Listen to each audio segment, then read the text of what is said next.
ఊహించినట్టే ముందు నుంచి అధికార పార్టీ వాళ్ళు చెబుతున్నట్టే ప్రతిపక్ష తెలుగుదేశం పార్టీ మరోసారి భారతీయ జనతా పార్టీని ఆశ్రయించడం, బీజేపీ సారథ్యాన్ని వహిస్తూ ఏకంగా ఎన్డీఏ సంకీర్ణ కూటమిలో చేరింది. తెలుగుదేశం పార్టీ అధినేత చంద్రబాబు నాయుడు పలు దఫాలుగా చర్చలు కొనసాగించడం, షరతులకు ఓకే చెప్పిన తర్వాతే ఈ చేరికకు గ్రీన్ సిగ్నల్ లభించడం ఎన్డీఏ నుంచి అంతా మనం చూసిందే. ఇటీవల చంద్రబాబు జనసేన అధినేత పవన్ కళ్యాణ్ ఢిల్లీకి వెళ్ళిన విషయం తెలిసిందే. కేంద్ర హోంశాఖ మంత్రి అమిత్ షా బీజేపీ జాతీయ అధ్యక్షుడు జేపీ నడ్డాతో భేటీ అయ్యారు. పొత్తు విషయంపై చర్చలు జరిపి సీట్ల పంపకాలపైన తుది నిర్ణయాలకు వచ్చేశారు.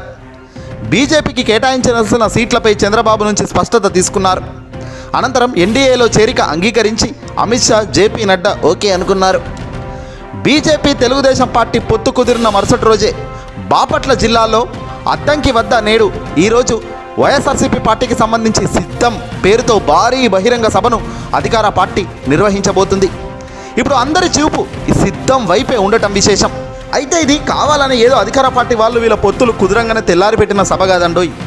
ఎప్పుడో మార్చి 3కు పెట్టాల్సిన ఈ సభ అనుకోని కారణాల వల్ల యాదృచ్ఛికంగా ఈ నెల 10కి ఫిక్స్ అయింది. కానీ అనుకోకుండా నిన్నే ఈ పొత్తులన్నీ ఓకే అయ్యాయి. బహుశా దేవుడు రాసిన స్క్రిప్ట్ ఎవరం కాదనలేం కదా. ఇక ఈరోజు వైఎస్ఆర్సీపీ పార్టీ అధినేత ముఖ్యమంత్రి జగన్మోహన్ రెడ్డి గారు సిద్ధం సభలో పాల్గొనబోతున్నారు. అందరూ ఆయన స్పీచ్ పైన ఉత్కంఠగా ఎదురు చూస్తున్నారు. టీడీపీ, జనసేన, బీజేపీ 3 పార్టీలు పొత్తు అనంతరం రాష్ట్రంలో శరవేగంగా మారిన రాజకీయ పరిణామాలు సిద్ధం బహిరంగ సభను మరింత ఆసక్తిని పెంచేశాయని చెప్పాలి. అందరి దృష్టి దీనిపైనే ఉంది. ఇప్పుడు ఈ పొత్తుపై ముఖ్యమంత్రి జగన్మోహన్ రెడ్డి గారి స్పందన, ఫస్ట్ రియాక్షన్ ఎలా ఉంటుంది అనేది ఈ సభలో అటు మంత్రులు, ఎమ్మెల్యేలు, కార్యకర్తలు, నేతలు, సామాన్య జనాలు అంతా 1000 కళ్ళతో వెయిట్ చేస్తున్నారు. మరికొద్ది గంటల్లోనే సిద్ధం ప్రాంగణం దద్దరిల్లబోతుంది. ఆల్రెడీ ప్రజానికం అక్కడికి రాబోతున్నారు, వస్తున్నారు కూడా. నిజానికి కేంద్రంలో అధికారంలో ఉన్న బీజేపీతో వైఎస్ జగన్ ఎప్పుడూ ఘర్షణ వైఖరికి వెళ్ళలేదు. సఖ్యతతో, మంచి పద్ధతితో ముందుకు మెదిగారు. పలు కీలక బిల్లుల విషయంలో పార్లమెంట్ ఉభయ సభల్లో కేంద్రానికి దండగా జగన్ గారు మద్దతు ఉంది తప్ప ఎప్పుడు కూడా వ్యతిరేకించిన పరిస్థితి లేదు.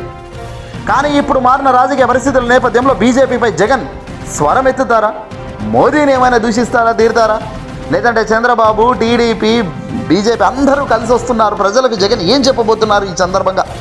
ఇక ఇదే కాదు, రాబోయే కొద్ది రోజుల్లో జగన్ ఎన్నికల ప్రచారంలో కూడా పాల్గొనబోతున్నారు. రోజుకు 2 రోడ్ షోలతో భారీ ఎత్తున స్పీచ్లు ఉండబోతున్నాయి. ఇక దిబిడే అంటున్నారు అంతా కూడా. ఇన్నాళ్ళు ఒక లెక్క, ఇప్పుడు మరో లెక్క. సిద్ధం చివరి సభ అనంతరం రచ్చ మామూలుగా ఉండదు. డోసు మరింత పెంచేస్తట్టే ఉంటుంది తప్ప తగ్గేదే లేదంటున్నారు వైసీపీ నాయకులు. చూద్దాం మరి ఏం జరుగుతుందో రాబోయే కాలంలో. ఈ వీడియోని అసలు లైక్ కొట్టి షేర్ చేయండి.